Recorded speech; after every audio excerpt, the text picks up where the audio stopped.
The two fugitives were suddenly blocked by a hungry wolf. They froze in panic, standing completely still. To try to drive the wolf away, the clever Knock slowly crouched down and picked up a wooden stick, even though he already had one in his hand. But the wolf still glared at them viciously, showing no intention of leaving. Both sides remained locked in a tense standoff, frozen in place. Time passed, though no one knew how long, until the wolf suddenly turned its head to look into the distance. In the next moment, it sprang up and ran off quickly. Staring at the wolf as it vanished, Knock and his companion were utterly confused and bewildered. Yet, as two fugitives who had just escaped from a concentration camp, they had no time to dwell on it. They immediately got up and continued running, but after only a few steps, they heard the rumble of car engines in the distance. Panicked, they quickly found a concealed spot and hid. Soon, a unit of German soldiers appeared on the road not far from them. Listening to the march of the German troops, Knock, already on edge, felt his heart pound violently. He gasped for air, silently praying that the soldiers wouldn't spot them. Fortunately, these Germans were not concentration camp guards chasing them, but frontline combat troops hurrying to their posts. Busy with their mission, they didn't notice Knock and his companion. By sheer luck, the two escaped unscathed. Still, cautious Knock stayed put, waiting until all the German troops had passed. Even after a long time had gone by, he hesitated before finally getting up, quickly crossing the road and slipping back into the cover of the woods. They walked for who knows how long, exhausted and starving, until they suddenly spotted several wooden houses. Driven by hunger, they mustered their courage and quietly approached the buildings, then didn't hesitate to dive straight into a barn. But no sooner had they entered the barn than the lady of the house suddenly walked toward it. When she opened the door and saw Knock and his companion,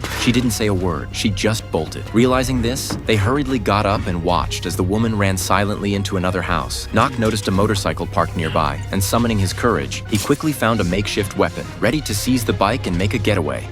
Yet in the next moment, the woman reappeared right in front of him. Surprisingly kind, she didn't flee or call for help. Instead, she handed them 2 sets of puppet army uniforms. It turned out that her husband was a puppet army captain following German orders. Understanding her intentions, Knock and his companion quickly put on the uniforms. But that wasn't all. The woman also gave them a piece of bread to quell their hunger. Starving, they looked at her with eyes full of gratitude while devouring the bread ravenously. The